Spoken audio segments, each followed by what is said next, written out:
네, 여러분 안녕하십니까. 뉴스 빅5 시작하겠습니다. 오늘의 키워드부터 살펴보겠습니다. 전자발찌를 끊고 달아난 강경환, 잠시 전에 잡혔습니다. 그런데 아직까지 사흘간의 행적에 대해서는 아직까지는 드러나지 않고 있습니다. 홍상수 감독의 아내가 처음으로 카메라 앞에 섰습니다. 이 남편과 배우 김민희 씨의 비밀 결혼설, 또 임신설, 이 각종 루머들에 대해서 입장을 밝혔습니다. 최근 논란의 중심에 서고 있는 최양락 씨가 심경을 얘기했습니다. 당분간 조용히 살고 싶다라고 얘기했는데 해당 방송사 MBC에서도요. 하차 이유를 구체적으로 설명했습니다. 축구선수 기성용과 결혼한 배우 한혜진 씨가 3년 만에 방송에 복귀했습니다. 시온이 엄마로 돌아온 금순이 잠시 뒤에 만나보시죠. 성주 군민들이 오전 9시부터 성주를 출발해서 지금 서울역에서 집회를 열고 있습니다. 파란 리본을 달고 평화적으로 집회를 열겠다라고 했는데 잠시 뒤에요. 현장 상황 알아보겠습니다. 네, 첫 소식은 세 분과 함께하겠습니다. 김광삼 변호사 나오셨고요. 하재근 사회문화평론가, 강희롱 더팩트 연예부 팀장과 함께합니다. 네, 어서 오세요. 네, 안녕하세요. 네, 첫 번째 키워드 보고 시작하겠습니다.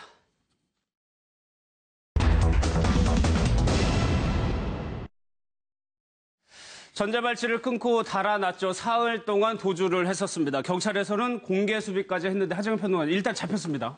예, 그렇습니다. 지금 그 대성리 쪽에서 예. 잡혔다고 하는데 전자발찌를 끊고 도주했다고 하니까 예. 혹시 또 무슨 범죄를 저지르고 도주한 것은 아닌가, 내지는 염려스럽죠. 범죄를 저지를 목적으로 도주한 것은 아닌가, 그런 여러 가지 추측이 있었는데 예. 지금 별다른 일 없이 일단은 잡힌 걸로 나와 있고 예. 혹시 아직 파악하지 못한 어떠한 그 범죄 시도 내지는 범죄 사실이 있는지 이런 것들은 지금 아마 조사 중인 걸로 알려져 있습니다. 그렇죠. 김광삼 변호사님, 일단 네. 전자발찌를 끊었다는 것 자체가 무언가를 하겠다는 의도를 나타내는 거 아닙니까? 그렇죠. 대부분 이제 두 가지가 있어요. 이제 예. 첫째는 뭐냐면 사실 전자발찌를 차고 있는 것 자체가 엄청난 스트레스를 받습니다. 그리고 자체가? 그렇죠. 예. 여름에 또 반바지 입을 수가 없잖아요. 그래서 전자발찌를 그 전자발찌를 찬 그 범죄자들의 공통된 얘기가 예. 정말 이거 끊어버리고 싶다는 얘기를 해요. 근데 우리가 이제 전자발찌를 부착하게 되면 발에 하나를 전자발찌를 부착하고요. 예. 그다음에 송신기를 하나 갖고 있습니다. 그래서 이 발찌하고 송신기가 5m 이상 떨어지면 경보음이 울리게 돼 있어요. 그러니까 두 개를 몸에 지니고 있어요. 또 하나 더 있어요. 집에다가 재택 감시 장치를 또 달아야 합니다. 이게. 예. 그런데 대부분이 이게 전자발찌를 달고 다니면 여러 가지 스트레스도 받고 행동에 제약을 받고요. 또 전자발찌를 부착할 때 가서는 안 될 지역을 정해줍니다. 스쿨존이랄지 그런 곳을. 그러면 그런 곳을 갔을 때 경보장치 울리거든요. 그러니까 예. 행동에 제약을 굉장히 많이 받는 거죠. 예. 그래서 그걸 이기지 못하고 전자발찌를 끊고 또 재범하는 경우도 있고 예. 아니면 스트레스로 인해서 끊는 경우도 상당히 많죠. 예. 그런데 얼마 전에 전자발찌 끊고 강남 아파트에서 살인 사건이 한번 있었기 때문에 네네. 이 사흘간의 행적을 철저하게 봐야 되는 거 아닙니까? 그렇죠. 그런데 좀 약간 지금 빨리 그래도 지금이라도 다행히 잡힐 수 있는 이유가 뭐였냐면 예. 본인이 승용차를 타고 돌아다녔잖아요. 그랬죠. 근데 승용차 자체는 사실 그 CCTV랄지 아니면 우리가 도로에 가면 교통 수집 장치라는 게 있어요. 이제 그걸 통해서 언제든지 추적이 가능한데 다행히도 본인이 그 차를 타고 계속 다녔기 때문에 잡을 수 있었던 거지. 만약에 그 차를 계속 번갈아 타는다랄지 대중교통 수단을 이용했더랄지 그러면 사실 잡을 수 없었고 예. 또 다른 성범죄를 일으키고 또 도망을 갔다고 한다면 더욱더 큰일이 날 가능성이 많은 거죠. 예, 잡힌 예. 게 굉장히 다행입니다.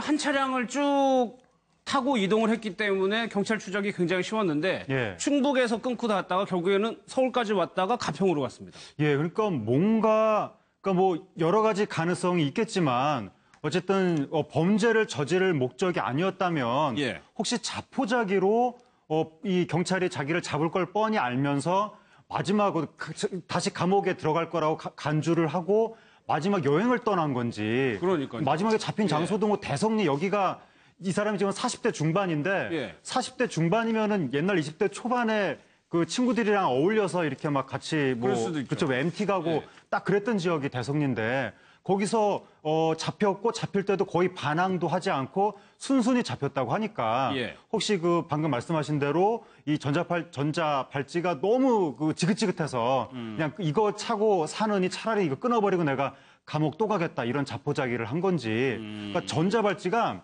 실제로 이러한 위험 군인 사람들한테 범행을 견제할 가능성이 더 높은지 아니면 이 사람들을 자포자기 내지는 악에 바치게 만들어서 오히려 더 범행을 부추길 가능성이 높은지 예, 이게 예. 아직까지도 좀 논쟁이 있는데 예. 이 사람 같은 경우에는 전자발찌에 대한 스트레스가 너무나 커서 예. 혹시 그것 때문에 자포자기로 자른 것은 아닌지 예. 그런 부분까지도 좀 가능성을 열어놓고 수사를 해야 될 것 같습니다. 수사를 해봐야 될 것 같아요. 예, 93년하고 1010년도에 두 번 전과가 있어요. 그런데 예. 2010년도에는 징역 5년을 받았어요. 근데 그 당시에는 전자발찌 부착하는 법이 없었어요. 그리고 징역 5년을 살고 나오고 그 이후에 소급해서 복역한 사람이 재범의 위험성이 있다고 판단이 되면 전자발찌를 부착하도록 돼 있었거든요. 예, 예. 그래서 2010년도에 형을 받고 출소를 한 거죠. 예. 그래서 다시 검찰에서 이 사람은 재범의 위험성이 있다. 그래서 전자발찌 채워야 한다 해서 법원에 신청을 했고 예. 법원에서 이게 받아들여서 전자발찌에 부착된 거예요. 그래서 예.